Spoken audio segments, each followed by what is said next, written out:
we're back. Welcome to the second season of the Unofficial Fan Lounge, the United Football League fan podcast within the feed. This podcast is uncalled for. My name is Mike Chernevsky. I will be your host and proud member of Battlehog Nation. And let's talk 2026 United Football League season, and I am excited as always for this. This is year 3 of the league, which I'm really excited about. So since we last talked about the United Football League, they brought in a new partner into the ownership group, a guy named Mike Rapoli, who is probably best known for creating vitamin water and body armor energy drinks. And he's bought in, and he's really been active with reforming the league. So first thing to note, no conferences in 2026. It'll be a single table format. How are you going to get your games in a single table format without expanding the season to 14? We'll wait and see. But of course, the schedule should be out by the time this releases. Regular season starts on March 27, and we'll have the championship game on June 13. So fortunately, he did not mess with the schedule. And a lot, and some other changes happening for year 3 of this league. 3 teams, unfortunately, are gone. 3 more are taking their place, and they're now playing in smaller venues, with a few exceptions. By smaller, I mean built for soccer. They're moving away from NFL style stadiums, and so let's just get on with it. The 3 teams that are unfortunately going away are the Memphis Showboats, the Michigan Panthers, and the San Antonio Brahmas. Memphis, sadly, that's understandable, because they were terrible for the 2 years so far in the UFL, and last year, 25, they only drew less than 4,000 a game. I don't think that's acceptable in this kind of league. So unfortunately, the Showboats gone. Michigan and San Antonio each had a similar problem in that they're playing in NFL caliber stadiums. In fact, in the Panthers' case, it is an NFL stadium, Ford Field. NFL caliber stadiums. They're not the Battlehawks. And struggling, of course, with attendance. Granted, both were in the upper tier of attendance, but we're not talking Battlehawk type numbers, and we're definitely not talking DC type numbers either. But they did average a little more than 10K last year. But playing in an NFL stadium, once again, not the Battlehawks, because the Battlehawks are the one team that can get away with this. With lack of a soccer stadium in their general areas, lack of a suitable stadium, I should point out. San Antonio does have a small soccer venue, but I don't think it's large enough for what they're looking for. And a lot of people in the forums have asked, well, why don't you try high school venue A, high school venue B, and everything? Well, there's the problem right there. They're high school venues. You can't serve alcohol at these places, and you may have some broadcasting issues there. Remember, this is a league that is part owned by Fox, so Fox will naturally be hosting some of their games. This is partially owned by Disney, so ESPN will be broadcasting a few of these games too. So if you can't broadcast and serve alcohol, then what are you doing? And like I said, the Alamo Dome is just too large. And of course, if you recall from last season, the Brahmas only had 4 home games last year. Their 5th game wound up in St. Louis. They had to go to St. Louis twice to play the Battlehawks there. So yeah, that's why the Brahmas are going now. Michigan's an interesting case. They did have the marked increase in attendance, and they did make the championship game, losing, of course, to DC. However, not a suitable soccer stadium in the area. What they probably should have done was approach Eastern Michigan, which is not too far from Detroit, and go there. But I guess they were having a cow about that stadium, and they're waiting to see what happens with Detroit City FC. My understanding is that their new stadium has passed. They currently play in a high school venue and are building a new stadium of their own, Detroit City. So once that's open, maybe we get the Panthers back, but we will see. So 3 teams, unfortunately, gone. And unless they build a suitable arena in San Antonio, and I don't see that happening from what I'm hearing, probably not going to see the Browns back, and we definitely won't see the Showboats back because people weren't showing up. Sorry, yacht clubbers, but that is the case. So we do have 8 teams ready to go, and we'll start our little breakdown. And I am recording this portion before any drafting has taken place because, oh, by the way, Rapoli decided, let's blow up the rosters.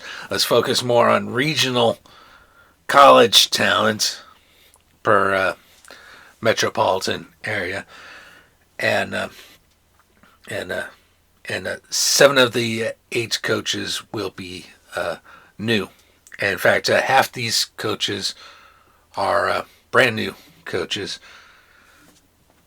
And as far as the venues, well, 5 of the teams, the 3 new ones and 2 more, will be playing in completely different venues from last year. And we go from there. So we will return to the draft results as I see fit later in this episode. But for now, let's introduce the teams, and we'll start with the teams that are for sure returning. Their identities are intact, and their stadium deals are intact. So we will start with the 2024 champion Birmingham Stallions.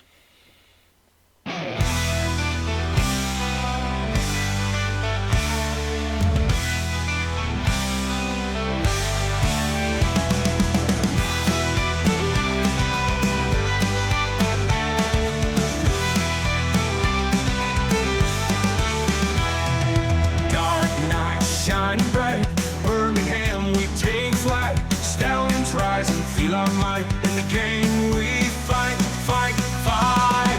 Hooves pounding on the ground. In the silence, hear the sound. Victory calls, we're battle bound. Giddy up, we're glory found. Giddy up, Stallions ride. Run the field with pride. Birmingham, we won't hide. Giddy up, we're side by side.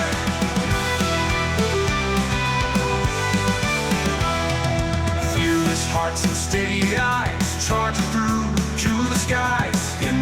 break our rival side. Giddy up, we never die.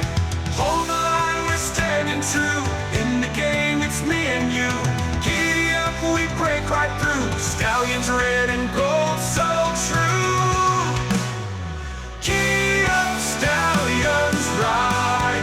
Run the field with pride. Birmingham, we won't hide. Giddy up, we're side by side.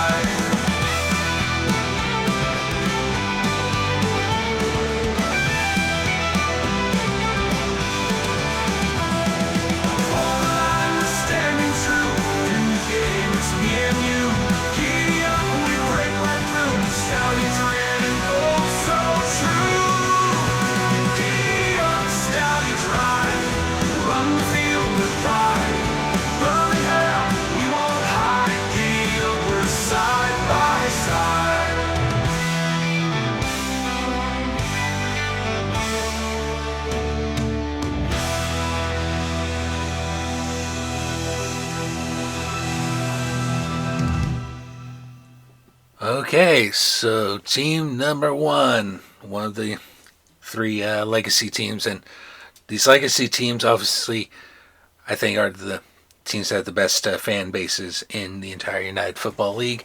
That, of course, is the 2024 champion Birmingham Stallions. They will continue to play at Protective Stadium, capacity 47,100. But for UFL games, it'll be shrunk down to 28,000. And Skip Holtz will not be returning for this UFL season. So they got a new coach. And as a Bellhawks fan, this is awesome because their new coach in Birmingham is A.J. McCarron, who was the Bellhawk quarterback in 23 in the XFL and then 24 in the UFL. So a little bit about A.J. This is his first coaching job, so congratulations for that. Drafted in 2014, 5th round by Cincinnati out of University of Alabama. You'll see a theme here with these new hires. That's they will be guys that are from the local communities here. And AJ, of course, played his college ball at Alabama. But he played for Cincinnati. He was a practice squad guy for Buffalo, played for the Raiders, a couple of years in Houston, and here in Atlanta. Of course, the 2 years starting for the Battlehawks. His accomplishments, of course, nothing coaching-wise, because this is his first coaching job. But NFL, 113 completions on 179 attempts, which is a 63.1% completion percentage. 6 TDs, 3 interceptions, 1,192 passing yards, which is good enough for an 86.6. Now, that does not include Bellhawk statistics, but I can bring those up too. So, with the Bellhawks in regular season, 12-5 record, 66% passing for 3,732 yards, 39 touchdowns, 10 picks, with a passer rating of 103.6. Also, 187 rushing yards for 2 touchdowns. And best that we don't talk about his postseason stats, but yeah. All right, so that's AJ, one of 3 coaches now in the United Football League with ties directly to the Battlehawks. And on to the next legacy team, the defending champions from 2025. Get that bear snake ready. It is the DC Defenders.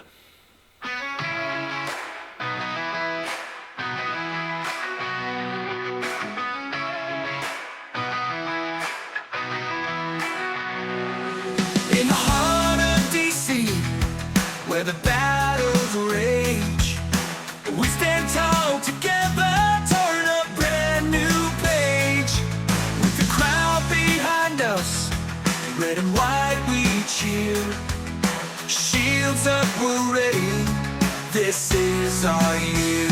Shield up, DC defenders. We fight with pride and might. Feed the beast and carry on through the day and night. The fields are our fortress. Opponents can't compete. We own this city. In victory we made. Every tackle strong, every pass on point.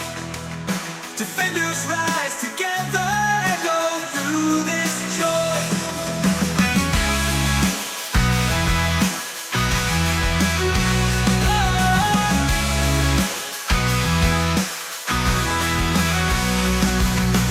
Hear the crowds roaring, every chant so clear. Shields up now we rally, feed the beer snake here.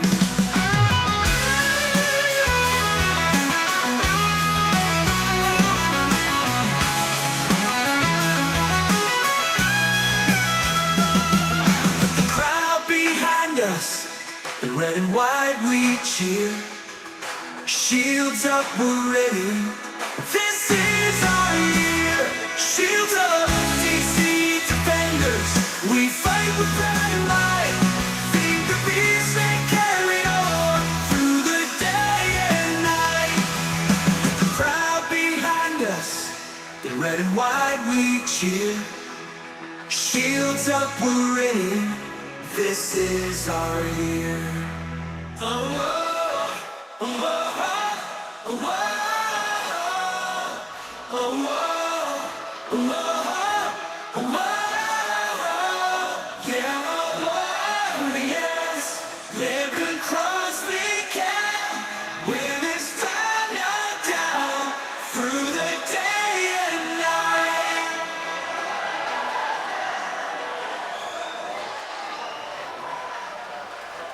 All right, so as I said earlier, these are your 2025 defending champions, the DC Defenders.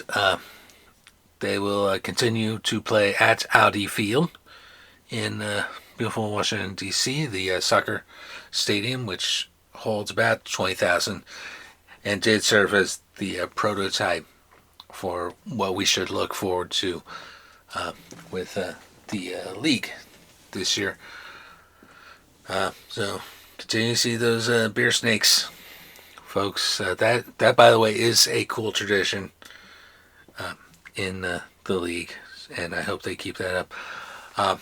This is also the only coach who is returning to his team this year, namely Shannon Harris, who was the interim coach after Reggie Barlow took the head coaching job at Tennessee State. He followed Barlow to Tennessee State for the college football season, but because the UFL operates outside of the traditional college season, he was able to keep his job here. So a little bit about Coach Harris. He played his college ball at Tennessee State as a quarterback, was undrafted by the NFL, but that's okay. He went straight into coaching, either almost exclusively at the HBCU level, either Tennessee State or Alabama State, Alcorn State, Virginia State. I don't know if I'm familiar with. Yeah, they're Division II. So, but outside of the Defenders, he's been a HBCU coach, and honestly did a good job because they won the UFL title last year. All right, so it'll be really exciting to see them how they do next year. 6-4 was the Defenders' record last year, and then 2-0 in the playoffs. Obviously, winning the championship. So they finally took the tag off. Was there a chance to bring it back? So that's DC. Good luck to them, but not so much against the next team that we'll be talking about here. St. Louis, I have one question for you. What do you think of Karanke? Shit! What do you think of shit? Karanke! Thank you! That's all right.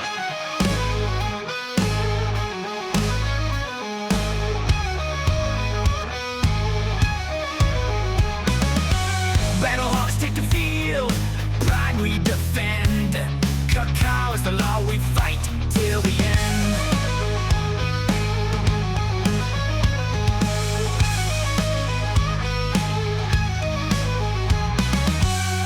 Raise up the shield, together we stand.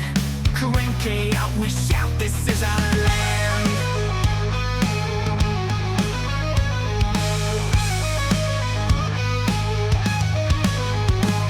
Cacao is the law, we rise and we soar. Battlehawks we shine, stronger than before.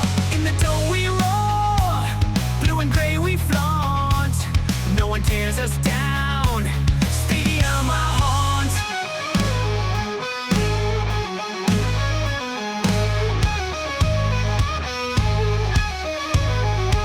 From kickoff to the end, victory in sight. Cacao is the law, we own the night.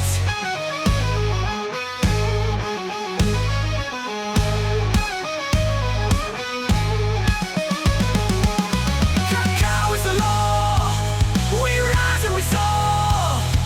Battlehawks we shine, stronger than before. Cacao is the law, cacao is the law, cacao is the law, cacao is the law.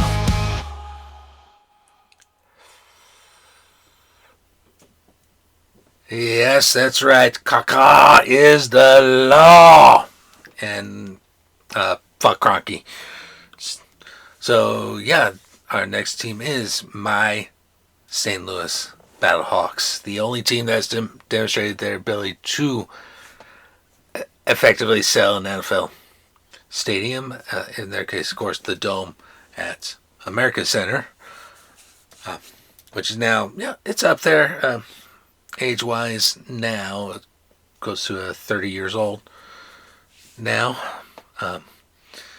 And, of course, there's no reason for me to rehash the whole St. Louis NFL situation. We all know what happened by now. That was 10 years ago, and we won the settlement.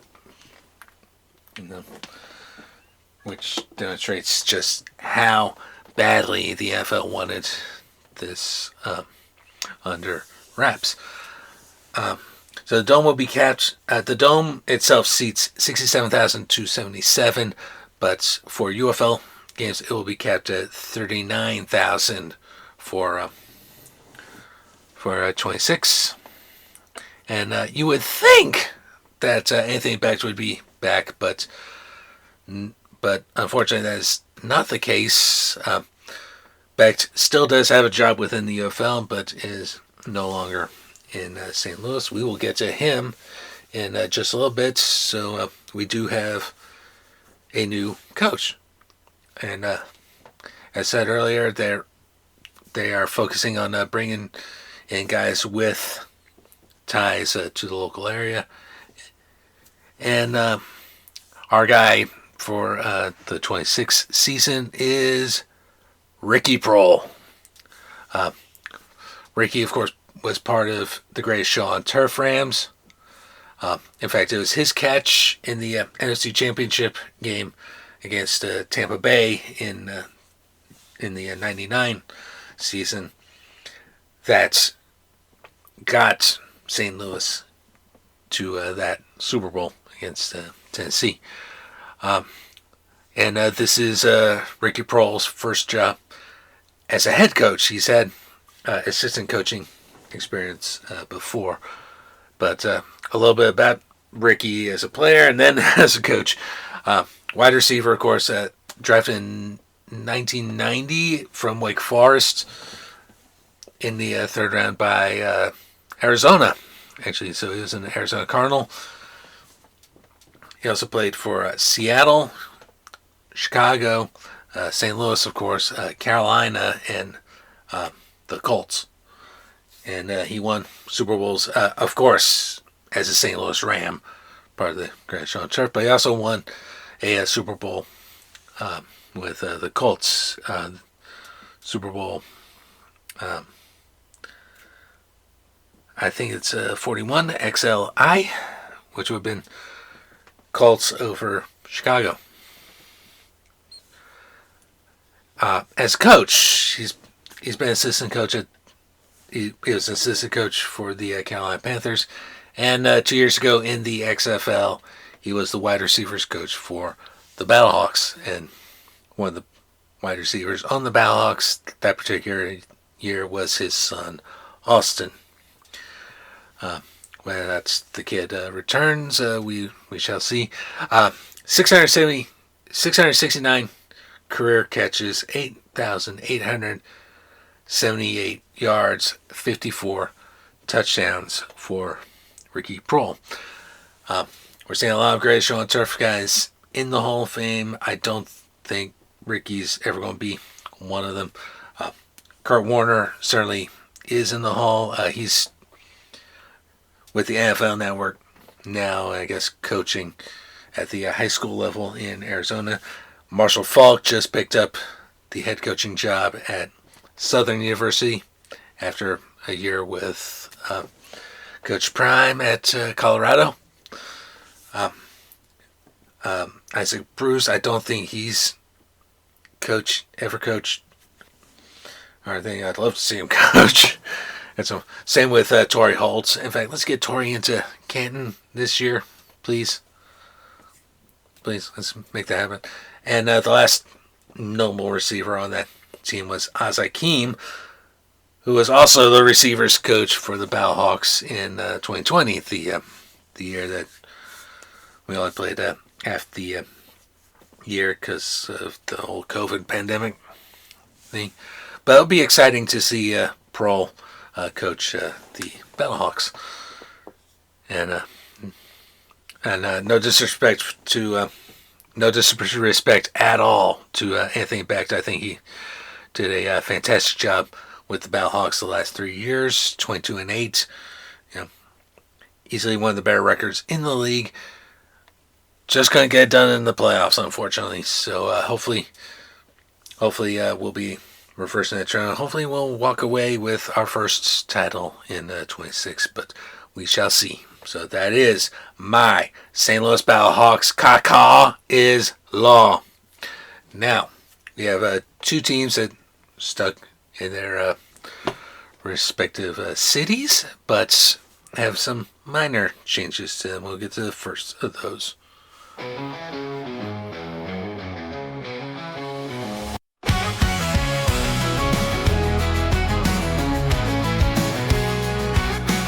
We rode through the shadows, no fear in the night.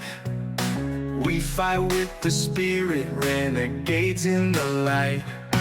With fire in our veins, we never back down.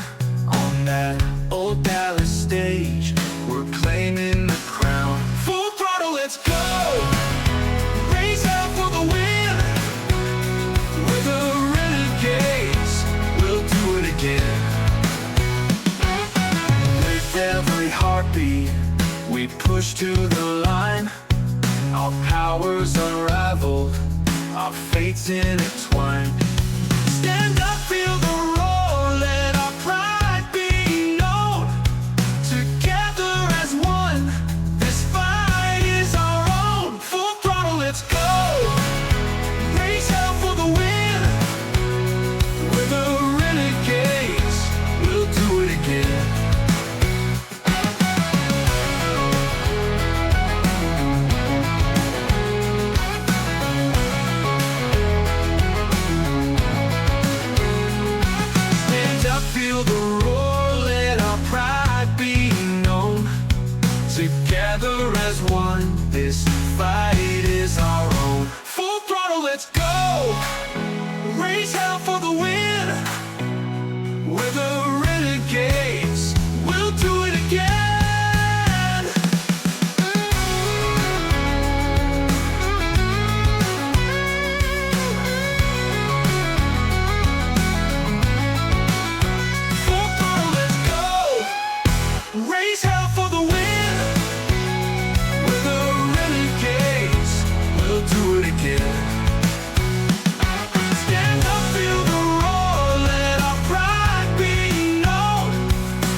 let's go.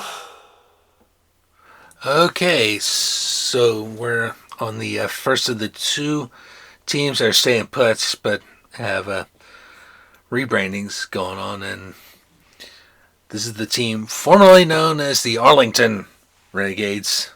They're back to being the Dallas Renegades, their 2020 XFL name. Number one. Number two, they're no longer playing in the Arlington Penitentiary. They are now playing at Toyota Stadium in Frisco, Texas. Toyota Stadium was built primarily for FC Dallas in MLS. It's located in Frisco, which is another suburb of Dallas. In fact, it's one of the northern suburbs of Dallas, so they moved elsewhere within the Dallas-Fort Worth Metroplex. And like I said, out of the Arlington Penitentiary. So, Toyota's stadium seats 20,500. This is a situation that the coach for the Renegades from the start, from 2020, was Bob Stoops, who retired not too long ago after during this off season, and well deserved a shot at taking that retirement. And they just announced their new head coach. The new head coach is Rick Neuheisel, who is a well-regarded college coach. So a little bit about him. He was a player back in the 80s, played for UCLA, and went undrafted in 1984. Actually played in the first USFL for the San Antonio Gunslingers. That name still exists, by the way, in arena football at the Indoor Football League, I believe. And played a part of the 87 season with both the Chargers and Tampa Bay. Coaching, he coached a lot at UCLA, following that as an assistant. Then was an assistant and later head coach at Colorado from 95 to 98. And followed up with a head coaching stint at University of Washington, 99 to 2002. Then saw some pro coaching with Baltimore, 2005 through 2007. Then became the head coach at UCLA from 2008 to 2011. And 2019 with the ill-fated AAF, Alliance of American Football, with the Arizona Hotshots. He was the head coach, and now he is once again a head coach, this time with the Renegades. And so I can find his coaching records here. So as a college coach, 87 wins, 59 losses. So that's pretty good. Has one bowl win is the Rose Bowl in 2000 with Washington.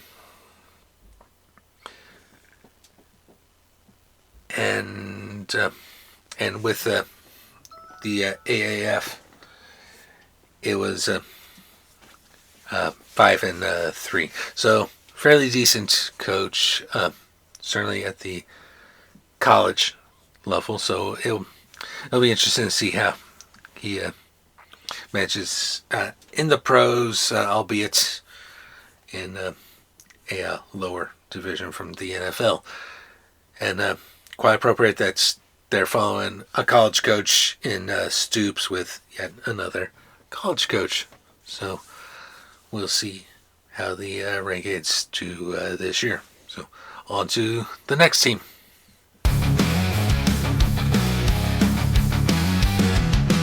Iron wheels roll, the storm is near. Cards are dealt, fate crystal clear. On the line, the stakes are high. Gamblers ride, do or die. Roll the dice, take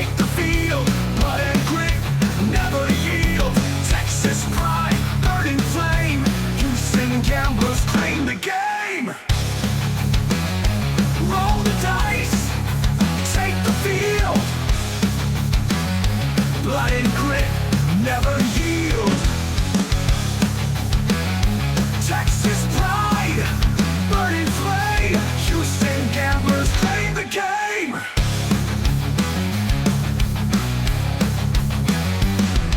Smoke and steel, the crowd ignites. Every yard, a brutal fight. Luck won't save you, skill decides. Gamblers live where courage collides. Fortune favors the bold.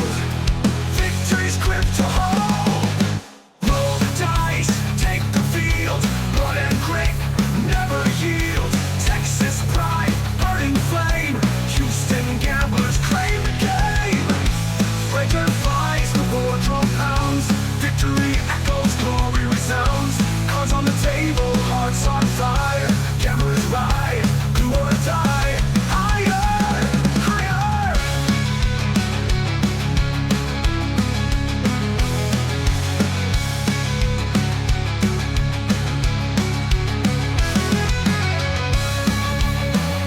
Roll the dice, take the field. Blood and grit, never yield. Texas pride, burning flame. Houston gamblers claim the game. Claim the game. Claim the game.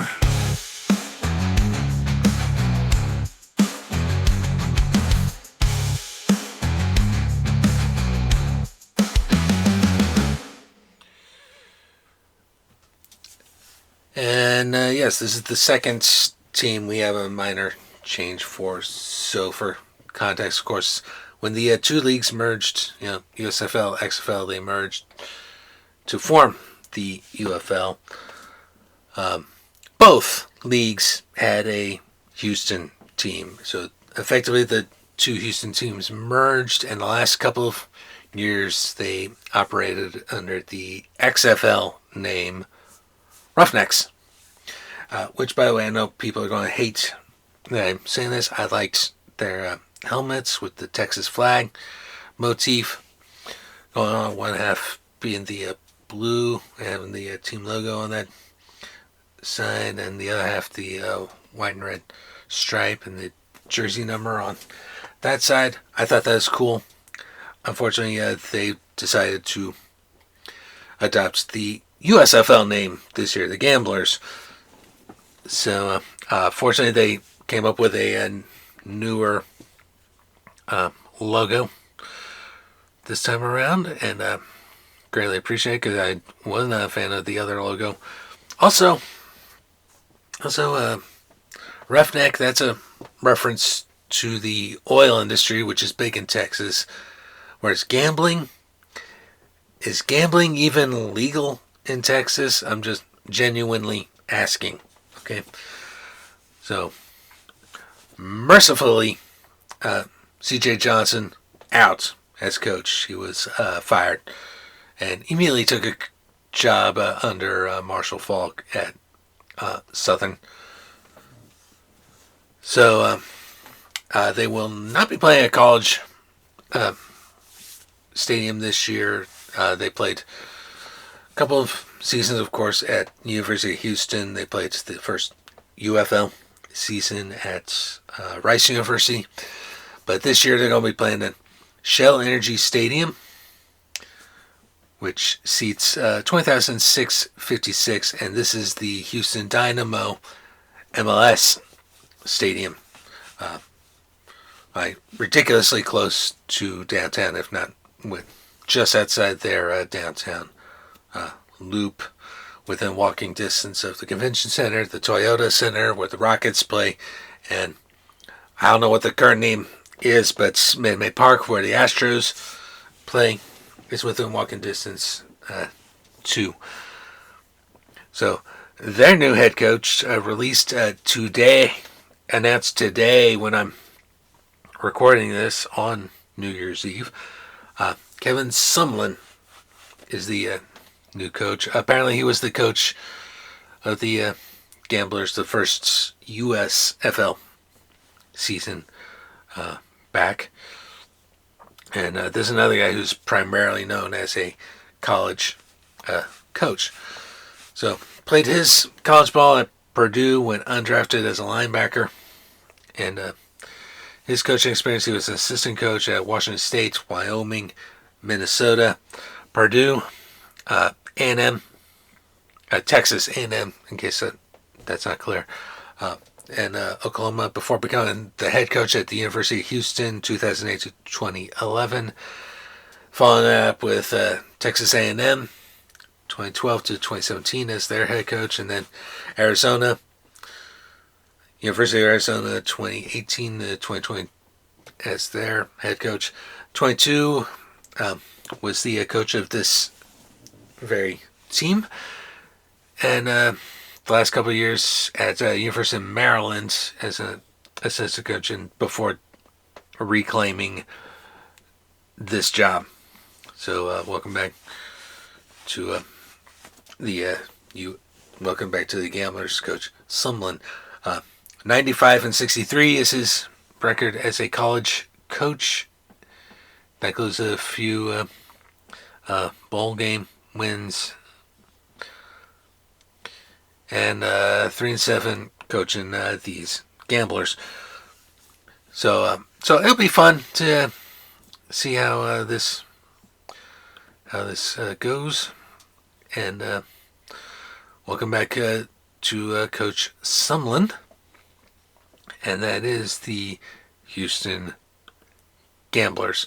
And friend of the Uncalled For podcast, Justin Pemberton, was really excited about this particular name change because he, as he pointed out, the original Gamblers of the original USFL was the team of Jim Kelly. So on to some new teams, because we got 3 of them. So let's go on to the first one.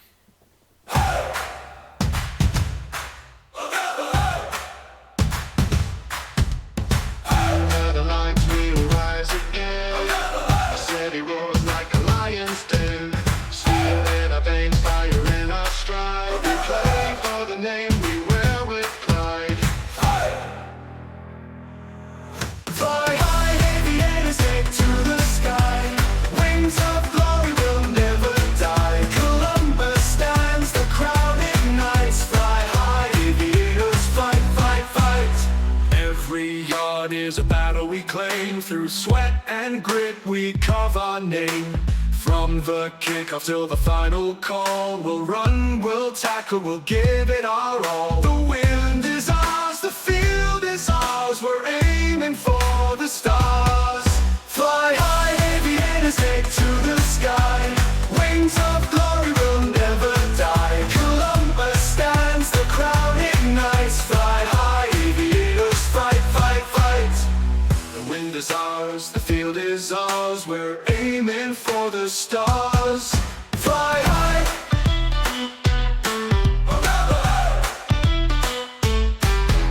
Feel the thunder, hear the roar. Every heartbeat wanting more. We're a storm, we're a force. Together we chart our course. Fly high, aviators, take to the sky. Wings of glory will never die. Columbus stands, the crown ignites. Fly high, aviators, fight, fight, fight.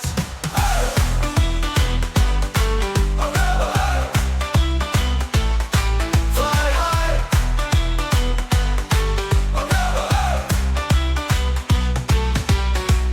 Feel the thunder, hear the roar. Every heartbeat wanting more. We're a storm, we're a force. Together we chart our course. Oh, fly high, aviators, take to the sky. Wings of glory will never die. Columbus stands, the crown ignites. Fly high, aviators, fight, fight, fight. Fly high, aviators, fight, fight, fight. Aviators, fight, fight, fight. Feel the thunder, hear the roar. Every heartbeat wanting more. We're a storm, we're a force. Together we chart our course. Fly high, aviators. Fly high.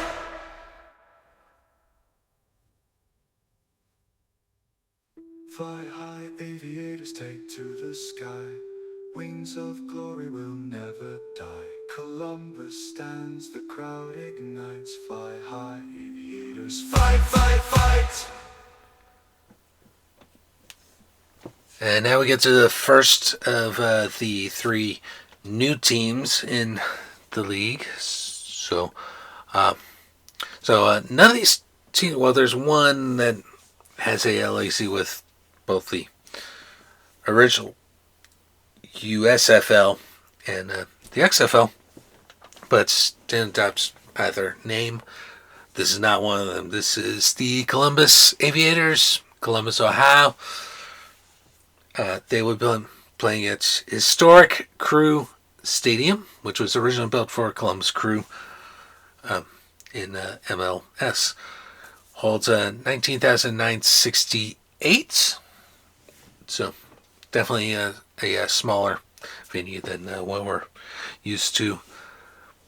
And their head coach is Ted Ginn Jr. This is his first time as a football head coach. A little bit about Mr. Ginn. He was a wide receiver in the NFL. Drafted in 2007 first round out of the Ohio State University. So there's another there's that local connection because the Ohio State is in Columbus. Drafted by the Miami Dolphins. Also played for San Francisco, Carolina, Arizona, New Orleans, and Chicago through to 2020. Career stats in the NFL, 412 catches for 5,742 yards. Also has 486 rushing yards for 33 for 2 touchdowns. Rushing, he has 33 touchdowns as a receiver. And return yardage of 9,523 yards, 7 touchdowns. So, like I said, this is his first time as a head coach at any level of football, and it'll be interesting to see how he operates as a head coach. So, congratulations to Coach Ginn, and congratulations on your team, Columbus. Best of luck to you guys. And now on to the next new team.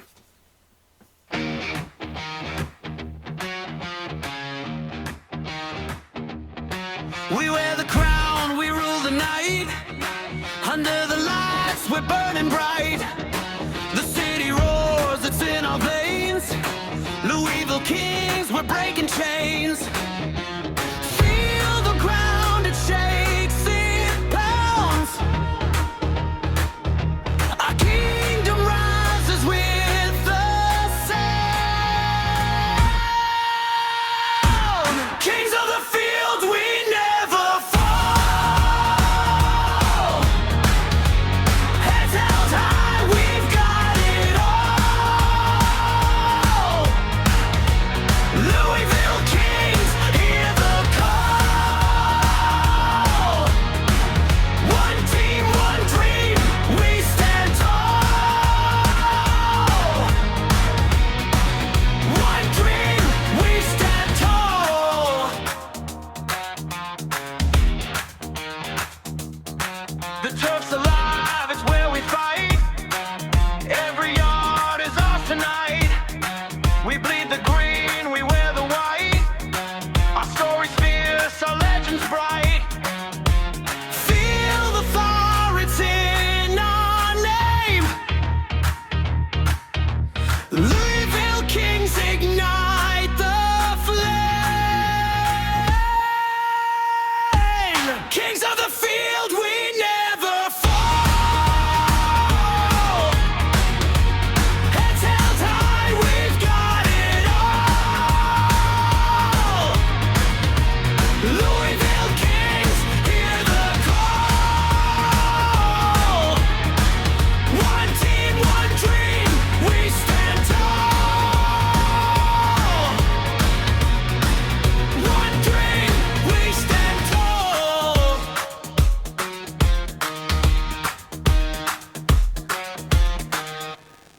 And we're now at new team number 2. This is the Louisville Kings, Louisville, Kentucky.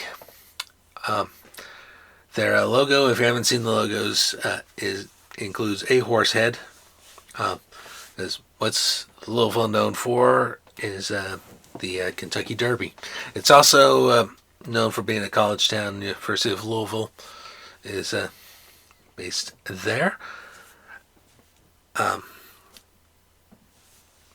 Do we really need a second horse-themed team here? We already have Birmingham, which, like Louisville, does not have any other professional sports teams, at least not in the major 4 sports.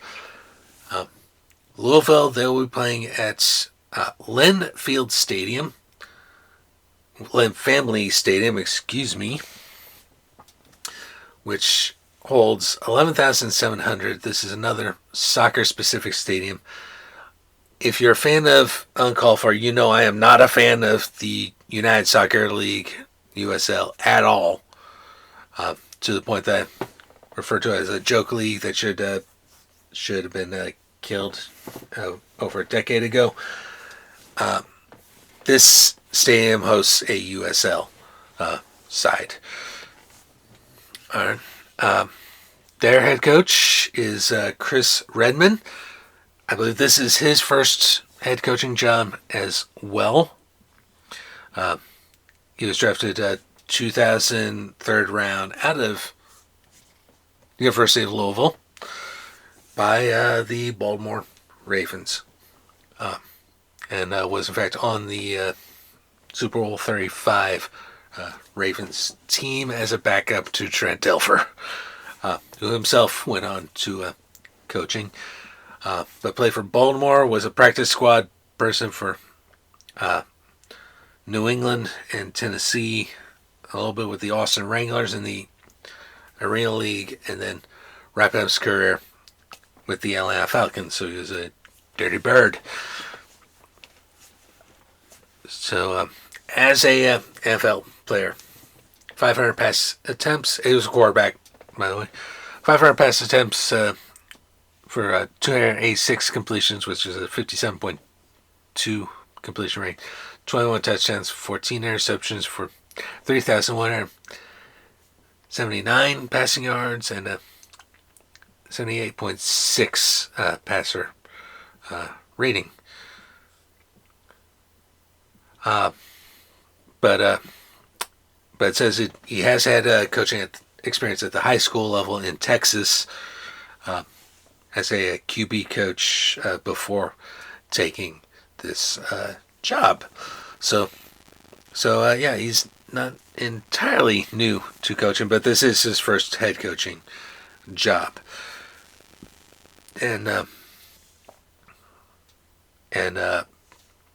4-8 as a starter in the NFL. All right. Took 34 sacks, by the way, and has 25 rushing yards to his credit, too. But good luck to Chris Redman as a coach, and good luck to the Louisville Kings. And now we're on to our last team, another new team.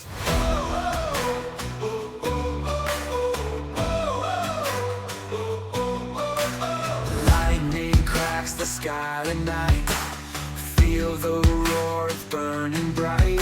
The storm is here, we take the fight. Orlando storm, we rise, we shine. This is our house, this is our time. Feel the thunder, hear the call. We're the storm, we take it all. On the field we never fall, chasing glory, standing tall. Winds of change, we own it all. Rise up louder, feel the ground. Storms electric, shake the soul. Orlando storm, we rise, we shine. This is our house, this is our time. Feel the thunder, hear the call. We're the storm, we take it all.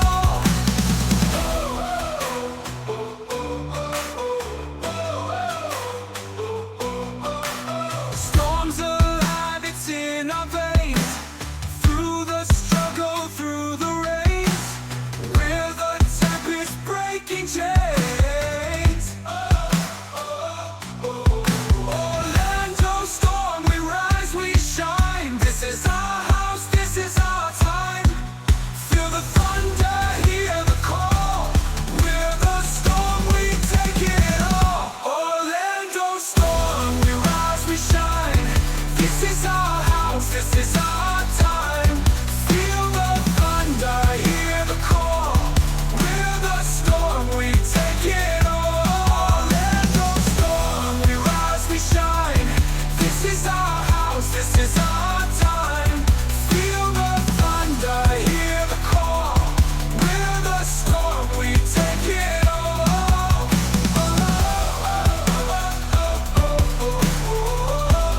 Take it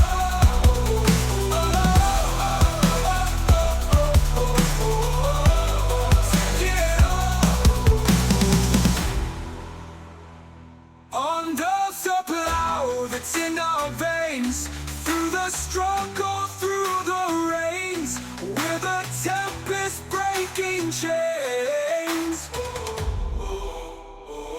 Orlando storm, we rise, we shine. This is our house, this is our time. Feel the thunder, hear the call. We're the storm, we take it all. Orlando storm, we rise, we shine. This is our house, this is our time. Feel the thunder, hear the call. We're the storm, we take it all.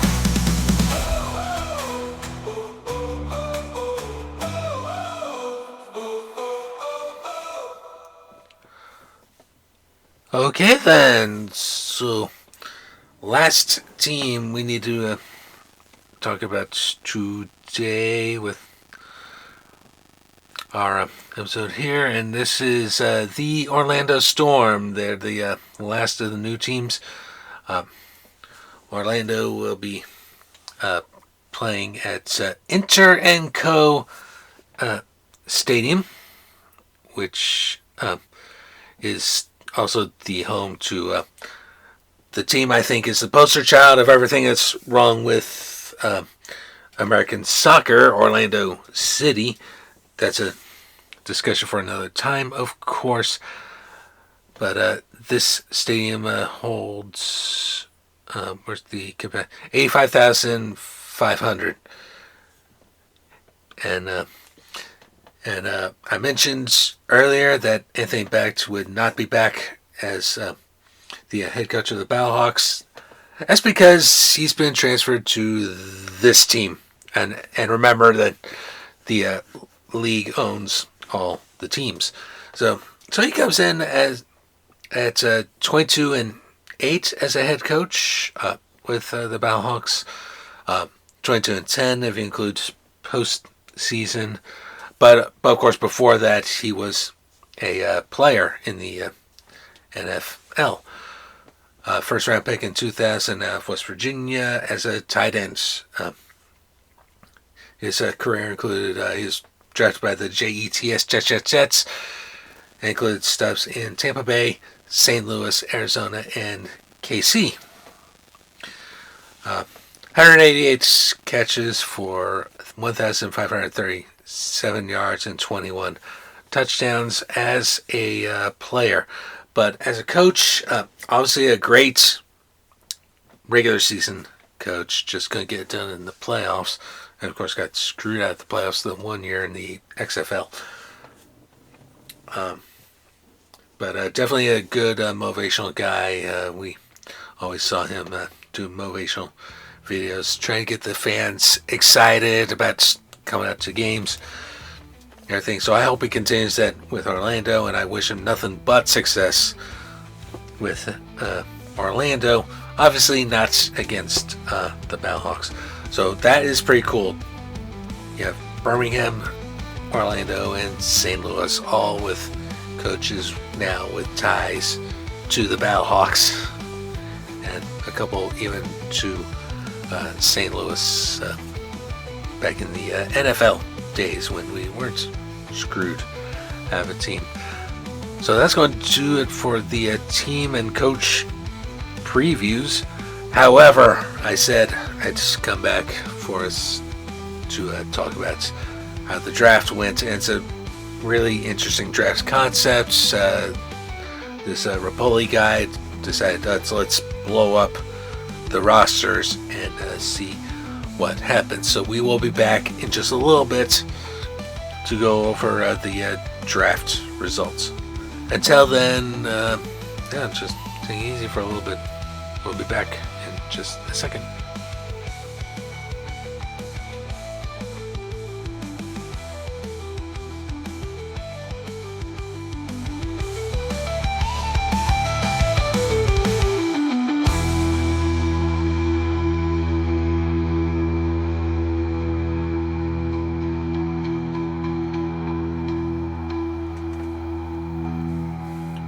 And we're back. Yeah, let's get around our first week underway. All the teams are pretty much set. The entire league was redrafted and all that. And I don't have time to go over everything, but I do want to give a quick shout out to the UFL and its teams for their fan forums that have been going on this off season, trying to gin up fan interest, and that's a good thing. That can only be a good thing. Yeah. So week 1 predictions. We'll start with Friday, March 27 at 7 p.m. Birmingham at Louisville. I will go ahead and pick Birmingham to win this one, and again, we have no idea what the league's going to be looking like just because of the fact that everyone was redrafted and all that. Well, almost everyone. But Louisville inherited the Memphis roster, which that was not a good team and everything. Whereas Birmingham, they were league champions the first year of the league. So, and battle of 2 brand new coaches who used to be quarterbacks and everything. But I will go Birmingham in this one. Then Saturday, March 18, 11 a.m. And these are all Central Time, I guess. It is the rivalry, the defending champion DC Defenders at the Battlehawks at the Dome, and take that Audi West stuff and shove it up your ass. And by the way, no bear snakes allowed in the Dome. Battlehawks all day. But I expect it to be a good one. So, also March 28 at 3 p.m. the rebranding bowl, the Gamblers and the Renegades. I'm expecting a close game here, but I will go. I'll go Dallas with this one. So the Renegades will win at home, and then the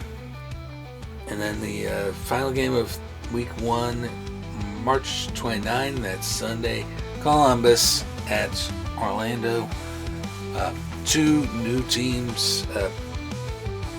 Columbus got the Panthers roster, and Orlando got the San Antonio roster. So based on that alone, I would say I would lean Columbus, but keep in mind they moved Anthony back to Orlando to be their coach. So I will give a slight edge to Orlando based solely on solely on the coach. And that will do it for the beginning of our 2026 edition of the Unofficial Fan Lounge, and we will be back for week 2. So until next time, let's go UFL, and good luck to all the teams.